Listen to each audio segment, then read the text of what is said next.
Nanti ada terowongan. Ini nanti mungkin akan menjadi terowongan terpanjang di Indonesia.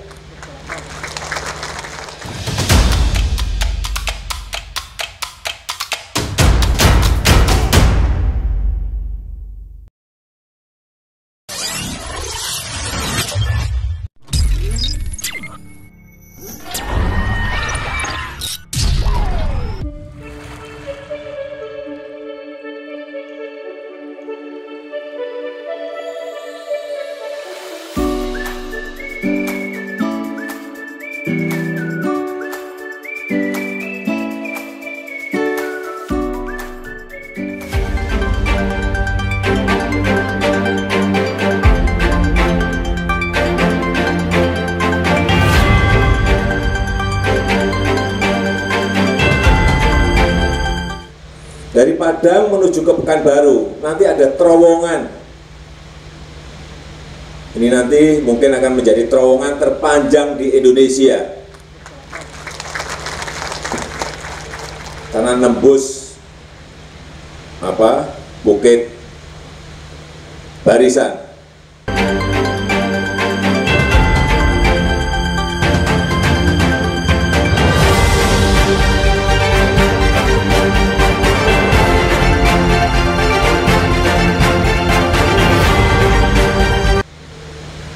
Terowongannya saja habis 9 triliun, betul Pak Menteri?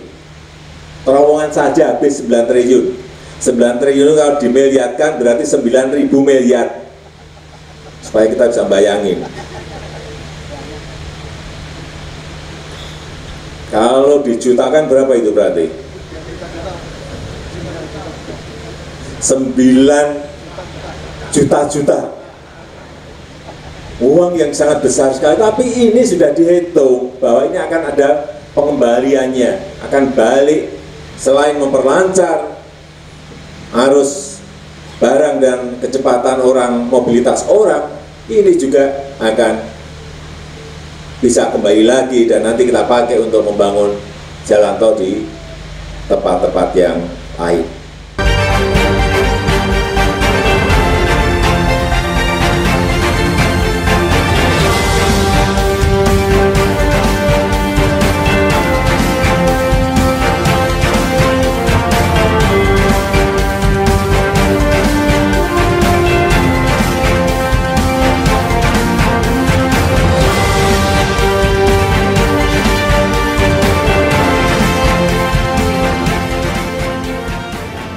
Setelah itu kan dihitung sesuai kriteria desain untuk jalan tol atau jalan bebas hambatan. Nah, misalnya tikungan seperti yang saya sampaikan tadi ya, atau misalnya contohnya ini menembus gunungnya ternyata diuji berbatu, tentu kan tidak mungkin dialihkan lagi gitu. Jadi prosesnya seperti itu perencanaan maksudnya. Atau gunung yang ditembus Pak gitu? Yang tadi masih belum final semua ya Pak ya. Ini yang masih apakah bukitnya memungkinkan kita tembus atau kita alihkan. Ya contohnya bukit ini aja yang sekecil ini kita alihkan, makanya tikungan. Gitu. Jadi kalau soal bukit ya ini nanti masih dalam tahap perencanaan. Nah ya itu kalau ya kita perkirakan ya tahun depan mungkin sudah selesai perencanaannya. Tapi semuanya kan tentu melihat tahap 1 ini dulu. Pak, jalan tol ini menembus Bukit Barisan gitu Pak? Belum ada ya Pak ya? Belum ada. Ada proses? Ya, nantinya itu beton yang dihasilkan di hamparnya itu merupakan perkerasan rigid. Nah, nanti rigid itu pun kita lakukan perawatan atau curing beton namanya selama 7 hari. Itu kita jaga kadar airnya supaya penguapan dari beton itu tidak mengganggu beton sehingga akhirnya nanti terjadi retak-retak. Itu sudah lantai atas Pak? Ya, sudah perkerasan beton itu perkerasan terakhir. Kalau yang timbun, nah namanya itu timbunan timbunan badan jalannya. Artinya kan ini karena supaya level elevasi jalan tol kita ini supaya tidak tergenang. Tidak tergenang pada saat banjir maksimum. ya kita naikkan levelnya, elevasinya dari tanah sekarang ini gitu Roda. Nah, dengan itu kan tidak mungkin kita cor beton semua. Makanya kita pakai yang paling efisien adalah pakai timbunan. Nah, di timbunan ini layar per layar dipadatin pakai alat vibro roller namanya. Nah, setelah nanti dipadatin atau dihampar dengan motor grader atau nanti penghamparannya, baru dipadatin layar per layar. Nah, nanti setelah final padat itu pun dibentuk untuk kemiringan badan jalannya supaya memenuhi standar kriteria jalan itu nantinya. Termasuk Pengerasan.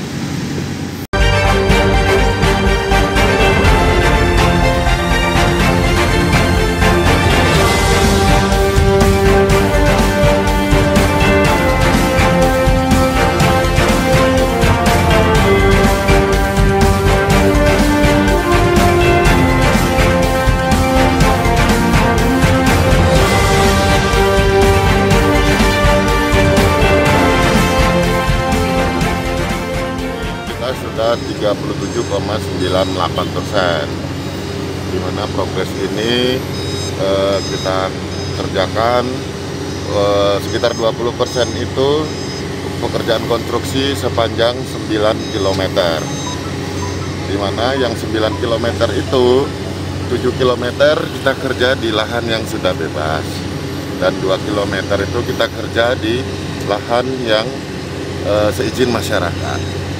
Nah, untuk yang sekitar 17% itu kita sudah mengadakan material-material pabrikan seperti Viva Steel untuk tiang pancang, girder untuk gelanggar jembatan, juga barrier, konkrit, itu sudah untuk memenuhi sepanjang sekitar 30-an kilo. Jadi itu progres kita saat ini. Ini masih sesi 1 Pak ya? Ya, ini masuk seksi 1 daripada ruas Pekanbaru Padang, yaitu sepanjang 36,6 kilo. Seperti yang saya sampaikan tadi, bahwa kita ini dari 36,6 kilo itu baru bebas sekitar 7 kilo. Nah, tentunya dan yang 7 kilo ini pun bebasnya secara spot-spot, sehingga kita tidak bisa bekerja secara menerus. Selain hambatan di lahan, kita bapak-bapak juga abang-abang sudah melihat bahwa kita ada kendala di teknis, yaitu pekerjaan kita ini berada di kondisi tanah lunak, dan tanah lunak ini cukup bervariasi. Karena kondisi tanah lunaknya bervariasi, ya kita tentu pun metode penanganannya berbeda-beda, yaitu kita akan memilih mana yang lebih efisien. Jadi ada beberapa metode perbaikan tanah, yaitu untuk antara 2 sampai 4 meter kedalaman tanah lunaknya kita menggunakan metode replacement, mengganti tanah dengan kondisi tanah yang baik. Kemudian dari kedalaman 8 sampai 10 kita menggunakan PVD preloading. Kemudian yang sampai 12 meter kita mempergunakan itu ada namanya cermaton, kerucuk matras beton. Dan untuk yang kondisi terakhir yang lebih ekstrim kedalaman tanah lunaknya, kita mempergunakan yaitu KDM, MDC, full displacement column, yang sampai kedalaman tanah lunak bisa mencapai lebih 20 meter. Ini target selesainya seksi 1 ini kapan? Target seksi 1 kita tentu sangat tergantung dengan lahan yang bebas. Nah, seandainya nanti lahan ini bisa targetnya kita itu di akhir semester tahun 2021 ini, kita rencanakan target untuk bisa operasi di akhir Desember 2022. Pak, ini kan ini ada 7 seksi kalau ya. Nah, itu apakah pengerjaan langsung dilakukan berbarengan atau bertahap kita? Ya, tentunya karena melihat seksi 1 ini yang dari awal groundbreaking oleh Bapak Presiden, yaitu tanggal 2018 ya, tentunya yang menjadi dasar ataupun menjadi pegangan kita adalah lahan yang bebas, dan tentunya itu tentu bertahap, sehingga nanti tahap 1 ini selesai, kita lanjut tahap berikutnya. Namun demikian, ini di Provinsi Sumbar, namun di Provinsi Riau itu juga sudah berjalan 2 seksi, yaitu seksi Pekanbaru Bangkinang dan Bangkinang Pangkalan.